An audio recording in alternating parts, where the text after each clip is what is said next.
बिस्मिल्लाहिर्रहमानिर्रहीम। अस्सलामु अलैकुम। आज के लेक्चर के अंदर हम क्लोजिंग एंट्री को डिस्कस करेंगे। क्लोजिंग एंट्री क्या होती है और इसे काउंटिंग में किस तरह बनाया जाता है।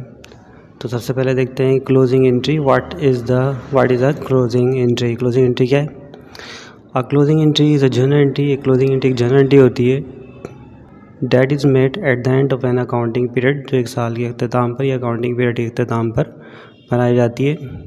To transfer balances from temporary account to a permanent account, जिसमें टेम्प्रेरी अकाउंट के बैलेंसेस को परमानेंट अकाउंट में ट्रांसफ़र किया जाता है। जैसे कि हमें पता है कि अमूमन एक्सपेंसेस के अकाउंट और रेवेन्यूज़ के जो अकाउंट्स होते हैं वो टेम्प्रेरी अकाउंट होते हैं, और फाइनली एक साल क्लोज पूरा होने के बाद इन अकाउंट के बैलेंसेस को कैपिटल वगैरह में ट्रांसफ़र किया जाता है या रिटेनिंग वगैरह के अकाउंट में ट्रांसफ़र किया जाता है। तो उस प्रोसेस को हम क्लोजिंग एंट्री कहते हैं। और क्लोजिंग एंट्री में एक साल के तमाम एक्सपेंसेस और रेवेन्यू को क्लोज करके नेट इनकम या नेट लॉस मालूम किया जाता है। तो क्लोजिंग एंट्री के इस टॉपिक के अंदर हम दो कंडीशंस के तहत क्लोजिंग एंट्री को स्टडी करेंगे। यानी टू कंडीशन देखेंगे जिसके तहत क्लोजिंग एंट्री बनाई जाती है। कंडीशन नंबर वन हम लेक्चर 1 के अंदर रिकॉर्ड करेंगे, और फिर उसके बाद कंडीशन नंबर 2 को पूरी लेक्चर 2 के अंदर क्लोजिंग एंट्री के रिकॉर्ड करेंगे। तो आज का लेक्चर नंबर 1 होगा, जिसमें हम केस या कंडीशन 1 को देखेंगे। कंडीशन 1 क्या होती है? Closing entry without any adjustment data या सिंपल क्लोजिंग एंट्री। तो जब क्लोजिंग एंट्री बिल्कुल सिंपल हो, यानी इसमें एडजस्टमेंट डेटा आपको ना दिया जाए और एडजस्टिंग एंट्री इसमें ना बन रही हो, सिंपल सा सवाल हो, तो उस सूरत के अंदर कंडीशन 1 होती है क्लोजिंग एंट्री बनाने की। और कंडीशन 1 के अंदर भी हम दो केसेस को देखेंगे। If cost of goods sold not given in the question, सवाल के अंदर cost of goods sold not given in question, यानी कॉस्ट ऑफ गुड्स सवाल के अंदर क्वेश्चन के अंदर अगर आपको ना दी जाए तो कंडीशन 1 के तहत एडजस्टिंग एंट्री किस तरह बनती है। और केस 2 में देखेंगे if cost of goods sold given in the question, अगर क्वेश्चन में आपको cost of goods sold given हो जाए, दे दी जाए, तो उस सूरत के अंदर एडजस्टिंग क्लोजिंग एंट्री को किस तरह बनाया जाता है। फिर उसके बाद हम लेक्चर 2 जो बाद में रिकॉर्ड किया जाएगा और उसका लिंक इसी लेक्चर के अंदर मौजूद होगा। कंडीशन नंबर 2 के अंदर देखेंगे closing entry with adjustment data for adjustment के साथ क्लोजिंग एंट्री किस तरह बनाई जाती है। और कंडीशन 2 के अंदर भी हम दोनों केसेस को एक बार फिर रिपीट करेंगे। If the cost of goods sold not given in question, अगर सवाल में कॉस्ट ऑफ गुड्स सोल्ड ना दी जाए तब एडजस्टमेंट डेटा के साथ आने वाले सवाल के साथ किस तरह एंट्री क्लोजिंग एंट्री पास होती है, बनाई जाती है। या फिर if cost of goods sold given in the question, और कॉस्ट ऑफ गुड्स सोल्ड अगर सवाल में दे दी जाए तो उस सूरत में कंडीशन नंबर 2 जब डेटा फॉर एडजस्टमेंट आपको क्वेश्चन में मौजूद होगा तो क्लोजिंग एंट्री किस तरह बनाई जाती है। तो सबसे पहले हम देखते हैं कि क्लोजिंग एंट्री बनाने का पैटर्न कि कॉस्ट ऑफ गुड्स सोल्ड के साथ क्लोजिंग एंट्री किस तरह बनाई जाती है।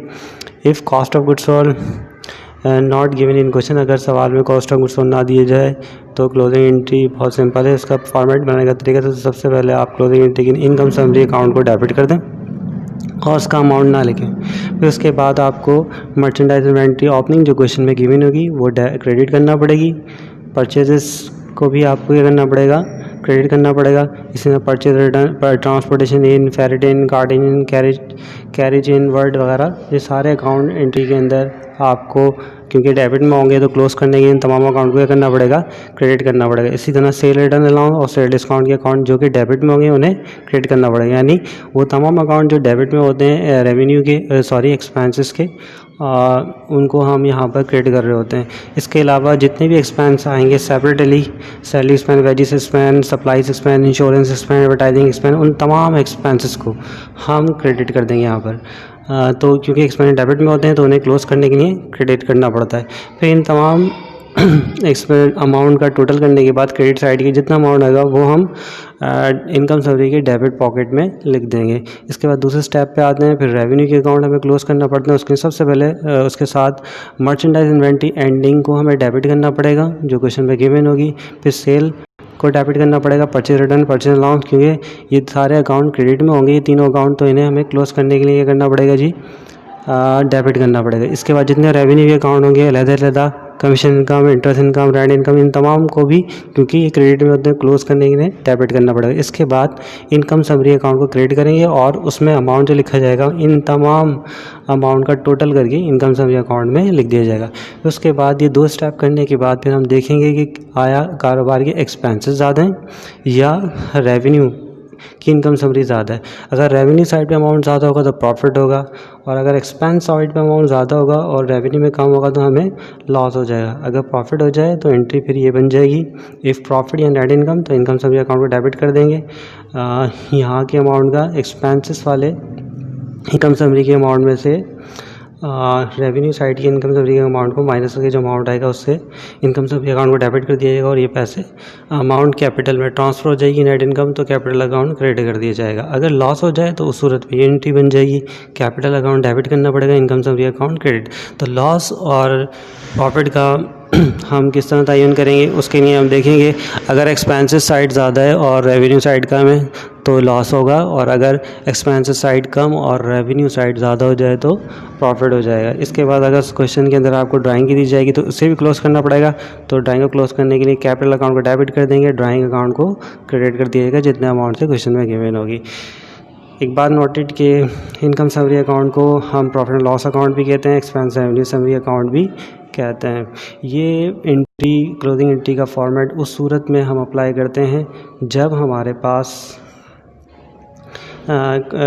पास जी कॉस्ट ऑफ गुड्स सोल्ड सवाल में गिवन ना हो, तो उस सूरत में हम ये वाला फॉर्मेट क्लोजिंग एंट्री बनाने के लिए अप्लाई करते हैं। लेकिन अगर क्वेश्चन के अंदर आपको कॉस्ट ऑफ गुड्स सोल्ड दे दी जाए तो उस सूरत के अंदर फॉर्मेट चेंज हो जाएगा, और फिर फॉर्मेट जो होगा क्लोजिंग एंट्री बनाने का तरीक़ाकार वो ये रहेगा, if cost of goods sold given in the question, तो हम इनकम समरी अकाउंट को डेबिट करेंगे, cost of goods sold account को क्रेडिट कर देंगे। यहाँ पर मर्चेंडाइज इन्वेंट्री, ओपनिंग आपको नज़र नहीं आती, परचेजिंग और ट्रांसपोर्टेशन नज़र नहीं आ रहा, तो वो तीनों अकाउंट अगर क्वेश्चन में दिए हुए भी होंगे तो अब भी आपको स्कैप करना पड़ेंगे, क्योंकि कॉस्ट ऑफ गुड्स सोल्ड में ये तीनों चीज़ें पहले से शामिल होती हैं। तो ऊपर वाले पैटर्न में और नीचे वाले पैटर्न में फ़र्क है, इस जगह पर यहाँ पर पहले step merchandise inventory, purchase, transportation दी, ये 3 चीज़ें यहाँ पर दी। लेकिन कॉस्ट ऑफ गुड्स सोल्ड अगर सवाल में आ जाए तो ये तीनों चीज़ें, ये तीनों अमाउंट मर्चेंडाइज इन्वेंट्री, परचेज और ट्रांसपोर्टेशन इनके हेड ऑफ अकाउंट को एंट्री बनाते हुए स्कैप कर दिया जाता है। उसकी जगह डायरेक्ट क्या यूज़ किया जाता है, कॉस्ट ऑफ गुड्स सोल्ड, अगर कॉस्ट ऑफ गुड्स सोल्ड दी जाए। बाकी पूरा पैटर्न बिल्कुल वही है, बस ये 3 हट जाते हैं यहाँ से। तो यहाँ पर फिर कॉस्ट ऑफ गुड्स सोल्ड आ जाए तो फिर एंट्री बनाते वक्त income summary debit, cost of goods sold को हम क्रिएट कर देते हैं, और वो merchandise inventory, opening, purchase, transportation के अकाउंट्स अगर क्वेश्चन में दिए हैं तब भी आप क्लोजिंग एंट्री बनाते वक्त उन्हें यूज़ नहीं करेंगे। फिर इसके बाद सेल अलाउंस, सेल डिस्काउंट और जितने भी एक्सपेंसेस होंगे सबको आपको नाम के साथ सैलरी एक्सपेंस, रेंट एक्सपेंस को क्रेडिट करना पड़ेगा, वही टोटल करके इनकम समरी में लिख दिया जाएगा।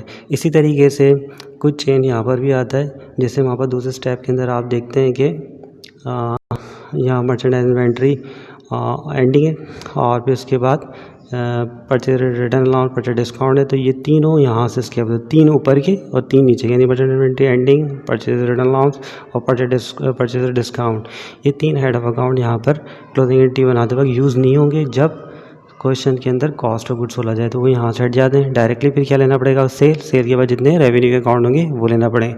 ऐसा क्यों होता है, क्योंकि merchandise inventory, opening, ending, purchase, return, purchase discount और transportation cost of goods sold में पहले से एडजस्ट हुए हुए होते हैं। तो दोबारा अगर क्वेश्चन में अगर कॉस्ट ऑफ गुड्स सोल्ड दे दी जाए तो क्लोजिंग एंट्री के अंदर आपको इन अमाउंट्स को, इनके अमाउंट यानी मर्चेंडाइज इन्वेंट्री, ओपनिंग, एंडिंग के अमाउंट को क्लोजिंग एंट्री के अंदर यूज़ नहीं करना पड़ता, यानी आपको 6 हेड ऑफ अकाउंट यहाँ से स्कैप करना पड़ता है। Merchandise inventory, opening, ending, purchase, return, purchase discount, purchase और ट्रांसपोर्टेशन, यानी 3 ऊपर की एंट्री के और 3 नीचे की एंट्री के। बाकी तरीक़ेकार सेम बिल्कुल वही रहता है।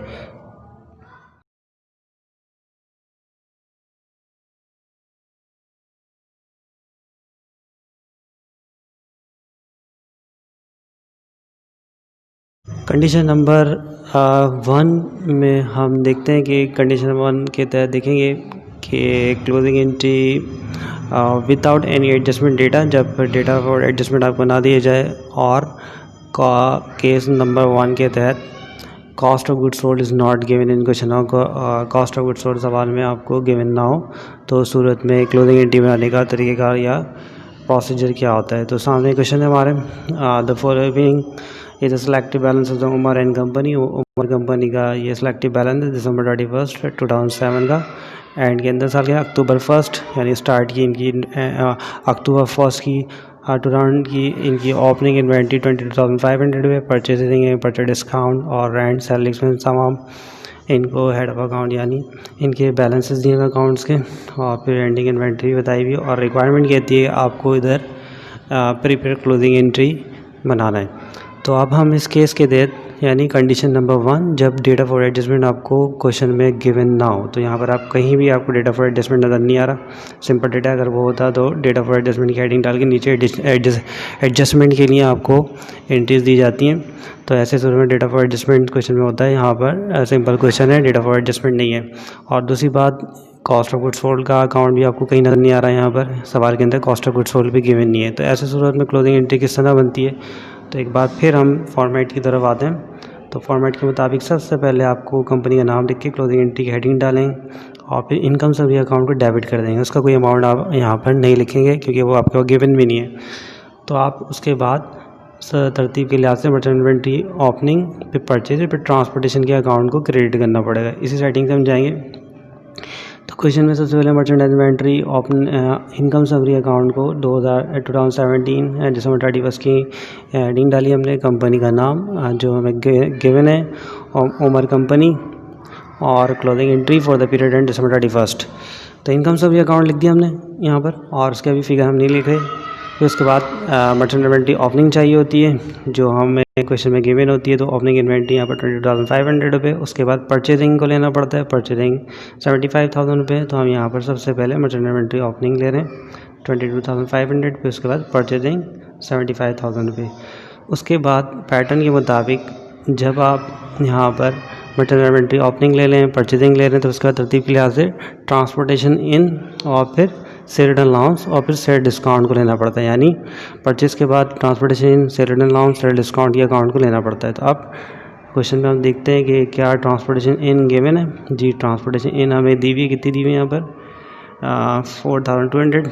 तो हम ट्रांसपोर्टेशन इन के अमाउंट को क्रेडिट कर देंगे, ट्रांसपोर्टेशन इन 4,200। फिर उसके बाद सेल रिटर्न सेल डिस्काउंट चाहिए होता है, तो वो भी क्वेश्चन में गिवन है, सेल रिटर्न अलाउंस 3,900 और सेल डिस्काउंट 2,100। तो इन अकाउंट को भी हम यहाँ पर क्रेडिट कर देंगे, सेल रिटर्न अलाउंस और सेल डिस्काउंट। फिर उसके बाद पैटर्न कहता है कि ये तमाम करने के बाद आप जितने भी एक्सपेंसेस होंगे, सैलरी वेजेस जितने भी एक्सपेंसेस होंगे, उन सबको भी आपको यहाँ पर क्या करना है, क्रेडिट करना है। तो हम यहाँ पर आते हैं और क्वेश्चन से सर्च करते हैं एक्सपेंसेस कितने, ऊपर से शुरू कर लेते हैं। तो सबसे पहले हमारे पास आ रहा रेंट एक्सपेंस, फिर उसके बाद सैलरी एक्सपेंस। रेंट 6,000 का, सैलरी एक्सपेंस 9,000 रुपये का। तो रेंट एक्सपेंस और सैलरी एक्सपेंस को हम यहाँ पर रेंट एक्सपेंस डेबिट 6,000 से, सैलरी एक्सपेंस 9,000 रुपये से क्रेडिट हो जाएगा।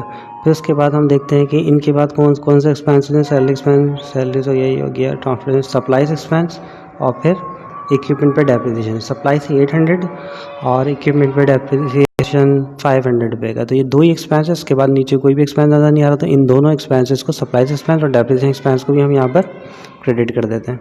तो ये हमने यहाँ पर सप्लाईज एक्सपेंस और फिर डेप्रिसिएशन एक्सपेंस को क्रिएट कर दिया। इस तरह क्वेश्चन के तमाम एक्सपेंसेस भी हमने यहाँ रिकॉर्ड करें, कोई भी एक्सपेंस ऊपर नहीं बचा क्वेश्चन में।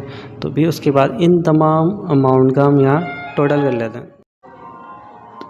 टोटल करने के बाद जो अमाउंट बनता है यहाँ, यानी 2,500, 75,000 तमाम अमाउंट को टोटल किया तो टोटल होता है 1,24,000। तो इस तरह हम इनकम समरी के अंदर अमाउंट 1,24,000 रुपये लिख देते हैं। इनकम समरी अमाउंट कहाँ से आता है, जब सारे क्रेडिट हो जाते हैं तो उन सब क्रेडिट अकाउंट्स के टोटल करने के बाद जो अमाउंट होता है डेबिट में, उतने से इनकम समरी अकाउंट डेबिट हो जाती है।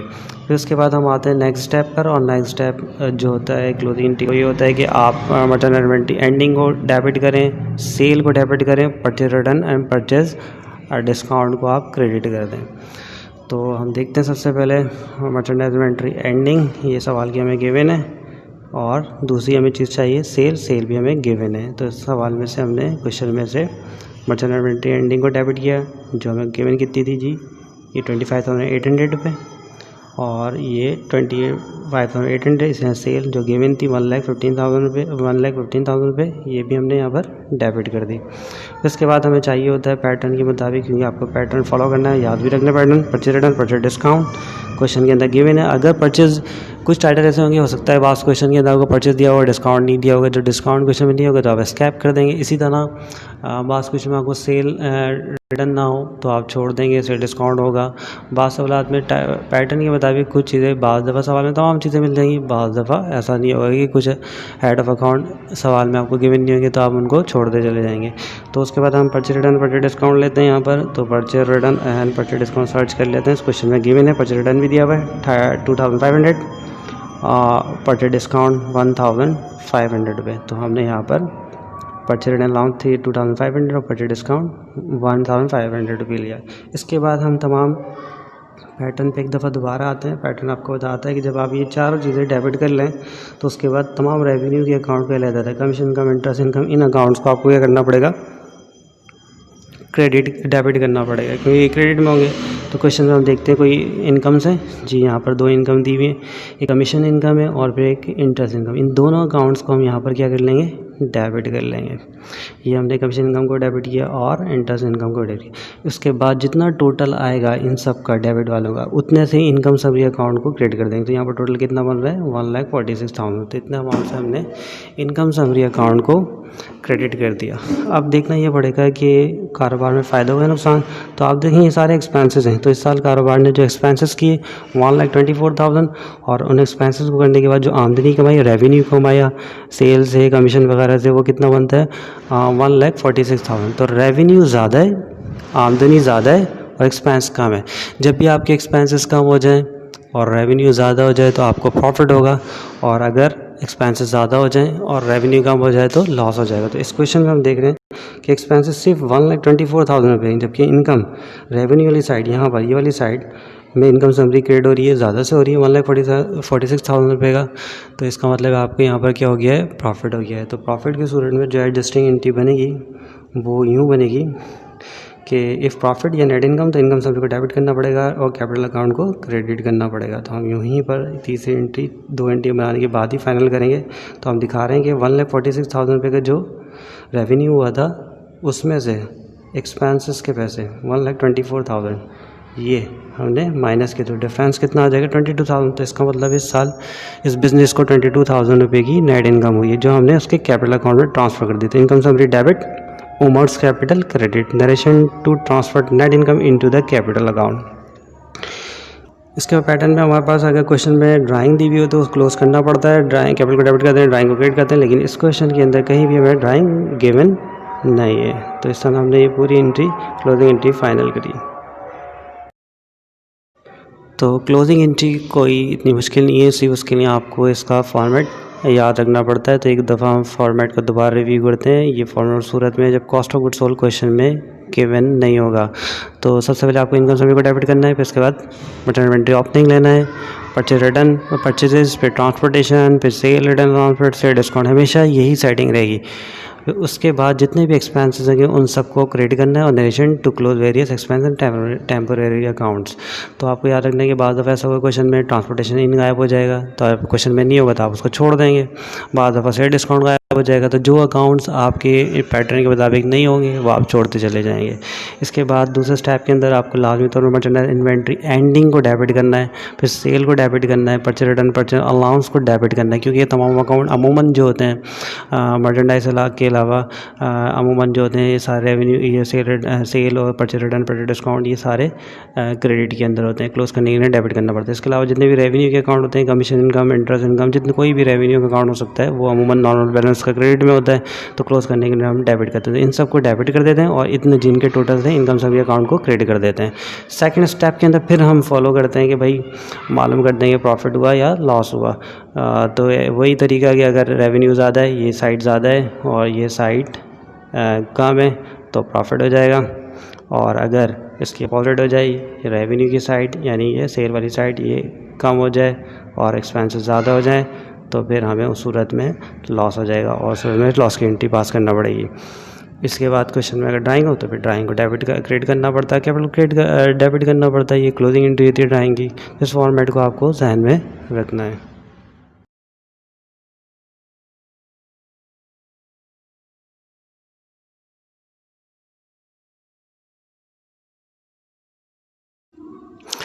तो कंडीशन नंबर 1 की अब केस नंबर 2 पे बात करेंगे। और कंडीशन नंबर 1 वही closing entry without any adjustment data, यानी आपको क्लोजिंग एंट्री बनाना हो और क्वेश्चन के अंदर एडजस्टमेंट डेटा ना हो। जैसे क्वेश्चन आपको नज़र आ रहा है, इसमें एडजस्टमेंट डेटा का जिक्र कहीं भी नहीं है, अगर होता तो नीचे बताया जाता है। और सूरत क्या होगी, अगर डेटा फॉर एडजस्टमेंट ना दिए हो सवाल में, लेकिन cost of goods sold given, cost of goods sold दे दी जाए, तो उस सूरत में एंट्री किस तरह बनती है। तो प्रीवियस कंडीशन 1 के तहत केस 1 में हमने देखा कि डेटा फॉर एडजस्टमेंट तो नहीं था और साथ के साथ कॉस्ट ऑफ गुड्स सोल्ड भी गिवन नहीं थी, तो उस सूरत में हमने पहला पैटर्न अप्लाई किया। और ये सूरत वो है जब डेटा फॉर एडजस्टमेंट में आपको डेटा फॉर एडजस्टमेंट ना दिया जाए क्वेश्चन में, लेकिन कॉस्ट ऑफ गुड्स सोल्ड भी सवाल में मौजूद हो। तो अब जब हम क्वेश्चन देखते हैं तो यहाँ पर हमें नजर आता है कॉस्ट ऑफ गुड्स सोल्ड 1,47,000 रुपये की यहाँ गिवन है। तो ऐसी सूरत के अंदर पैटर्न जो तरीक़ेकार होता है, उसमें इनकम सभी को आपको डेबिट करना पड़ेगा और कॉस्ट ऑफ गुड्स सोल्ड के अकाउंट को फिर क्या करना पड़ेगा, क्रेडिट करना पड़ेगा। सेल रिटर्न अलाउंस और सेल डिस्काउंट के अकाउंट्स को भी आपको क्या करना पड़ेगा, क्रेडिट, और जितने एक्सपेंसेस होंगे सारे क्रेडिट करना पड़ेंगे। इसके बाद सेल को डेबिट करना पड़ेगा, रेवेन्यू के जितने अकाउंट होंगे सारे डेबिट होंगे, इनकम सभी अकाउंट क्रेडिट होगा। तो अब ये पैटर्न हमें अप्लाई करना पड़ेगा, क्योंकि सवाल में कॉस्ट ऑफ गुड्स सोल्ड आपको गिवन दी हुई है। कॉस्ट ऑफ गुड्स सोल्ड आने के बाद हम ये कंडीशन चेंज हो जाती है।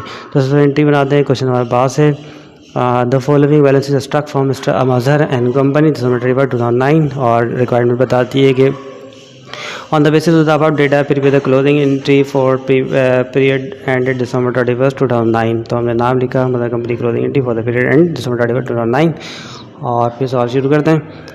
तो इनकम सभी अकाउंट को डेबिट कर दिया, लेकिन अभी अमाउंट नहीं लिख रहे और पैटर्न के मुताबिक उसके बाद फिर क्या लेना है हमें, कॉस्ट ऑफ गुड्स सोल्ड।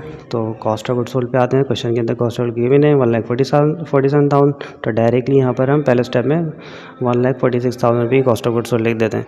फिर उसके बाद आपको पैटर्न बताता है कि आपको कॉस्ट ऑफ गुड्स सोल्ड के बाद आपको सेल रिटर्न अलाउंस लेना है, फिर सेल डिस्काउंट लेना है। तो हम देखते हैं सवाल में सेल रिटर्न अलाउंस और सेल डिस्काउंट गिवन है।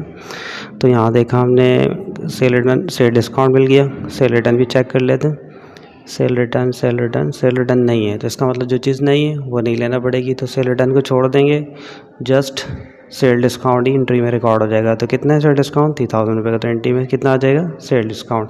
यानी पैटर्न के मुताबिक जो चीज़ सवाल में गिवन नहीं है आप उसको रहने देंगे। जैसे यहाँ पर आपने देखा कि पैटर्न के मुताबिक इनकम समरी, फिर कॉस्ट ऑफ गुड्स सोल्ड, फिर कॉस्ट ऑफ गुड्स सोल्ड के बाद सेल रिटर्न अलाउंस लेना था, लेकिन सेल रिटर्न अलाउंस क्वेश्चन में नहीं है तो हमने छोड़ दिया। फिर उसके बाद हमने क्या ले लिया, सेल डिस्काउंट 3,000। उसके बाद पैटर्न बताता है कि तमाम एक्सपेंसेस को अलग-अलग रिकॉर्ड करें। तो जितने भी एक्सपेंस आ रहे हैं, सैलरी आ रहा है, रेंट आ रहा है, वो सारे हम क्या कर देंगे, क्रेडिट। तो क्वेश्चन में देखते आते हैं। तो सबसे पहले रीड करते हैं, purchase discount, allowance for bad debt, ये अलाउंसेस है, अलाउंस कभी नहीं लेना आपको, उसका एक्सपेंस लेना है। कमीशन का सैलरी एक्सपेंस आ गया, एक एक्सपेंस ये, फिर बैड डेट एक्सपेंस आ गया, ये 2 एक्सपेंस यहाँ हमें मिल गए। चलिए दोनों को हम क्या करते हैं, पहले क्रेडिट कर देते हैं। ये सैलरी एक्सपेंस क्रेडिट हो गया और बैड डेट एक्सपेंस भी हमने 3,000 से क्रेडिट कर दिया, जितना अमाउंट ऊपर क्वेश्चन में गिवन था। उसके बाद नीचे और देखते हैं कि फिर परचेज रिटर्न आ गया, फिर डेप्रिसिएशन एक्सपेंस आ चुका है और फिर यूटिलिटी एक्सपेंस, और कोई नहीं है। तो ये 2 एक्सपेंस और आ गए, डेप्रिसिएशन और यूटिलिटीज़, ये 5,000, ये 4,000 रुपये का। तो यहाँ पर हमने डेप्रिसिएशन एक्सपेंस 5,000 रुपये से और यूटिलिटी एक्सपेंस 4,000 रुपये से क्रेडिट कर दिया। इसके बाद कोई भी एक्सपेंस नहीं है, तो इन तमाम अमाउंट को टोटल कर लेंगे। ये अमाउंट टोटल किया, तो टोटल कितना था, 1,72,000 रुपये। तो इनकम समरी में 1,72,000 रुपये आ गया। तो ये पहले हम ये अमाउंट लिखते नहीं है, इसको एंड में लिखते हैं। क्यों, क्योंकि इसका अमाउंट पता कैसे चलता है इनकम समरी का, इन तमाम को टोटल करने से।